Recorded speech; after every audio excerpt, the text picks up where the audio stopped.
So the big reason why I think golfers struggle to make a swing change is because there's a lack of context. And what I fundamentally mean by this is, let's say you're a golfer who takes the club slightly on the inside, or you get a little too upright in the backswing, or you're a little too steep in the downswing. It's very easy for somebody to point out that you shouldn't be doing those things. But the question is when you go away and practice, why do you therefore struggle to make the change?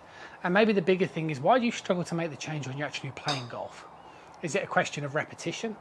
Well, maybe a little bit. I'm not going to deny that repetition builds a sense of familiarity, but you've got to bear in mind repetition doesn't necessarily make a change.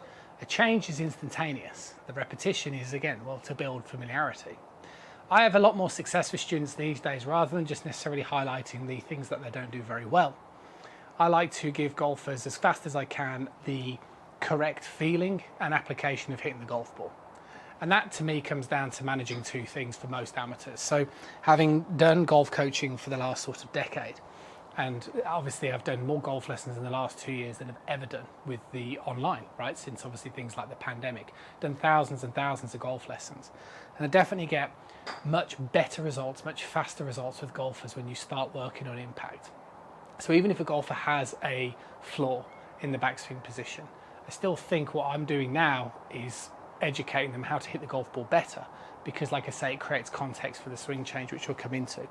So I am going to suggest the same thing to you guys that I do for a lot of my students. Is, I would say, a high proportion, in the high 90s of golfers, hit the golf ball too flicky. And what too flicky means, if we drew a line here vertically through my lead ankle, the club head overtakes the hands. And we want the hands staying ahead of the club head, so at the point of this little reference line, they're in line like so. And we want to feel like we're trying to keep the club face as stable as possible, so the smallest amounts of manipulation in that period of time equally. So what I would do is I'd kind of identify, well, okay, why don't amateurs get that sort of, impact position? Well, it comes down fundamentally to two things. One, it's the narrowing of the hand path, not to be excused by, anything other than my hands coming down more directly over the ball. So I think sometimes people go, well, you shouldn't do this with your, it's fine. Your upper, in the start of the downswing, your upper arm will move closer towards the side of your body. Your elbow can move in front of your hip, or at least to the long side of your hip. And therefore that will narrow the hand path, which basically means most amateur golfers, when the club shaft is parallel, the hands are kind of back here somewhere, which is generally going to promote to more of this type of flipping. What you tend to see with better ball strikes, the hands are more located over the ball. That's literally me moving my hands from this direction to this direction. So that's a big thing that you're kind of going to be looking for, getting these hands forward. And the second one is just rotation. So if I kind of get set up and I again mimic a amateur, they kind of hit this way, hands get over this way, chest, shoulders get really closed, end up too scoopy. So the first thing that you want to be doing is just experimenting with impact. So if I faced you guys and if I kind of stick my golf club through my sternum here and extend my arms out and then adopt my posture, and if I draw a target line in, all I'm going to do is I'm just going to move the club from my perspective about 4 feet, but so you imagine that the club shaft is still pointing down towards that target line from your perspective. Now once you've done that, that's going to be a really clever drill, just to encourage you to open up. See the way my chest and my pelvis now are open.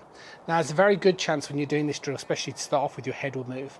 So that's why it's completely fine for your head to then look at the back of the golf ball, like so. So you don't want your head looking over here, you want your head here. And I think that's a really simple thing to then kind of go, right, I'm going to go into my posture, I'm going to go here, and I'm going to re-establish my head position.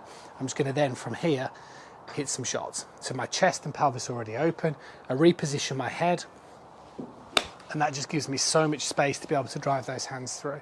It's amazing how many golfers just don't open up, and they don't open up that chest. But once you do these sort of little simple drills, even golfers that are thousands of miles away that I work with online can implement these sort of changes and get these sort of feelings incorporated. Now, my last point is that once you start to learn to hit the golf ball that way, okay, you started to learn to hit the ball like that, chest rotation, compression.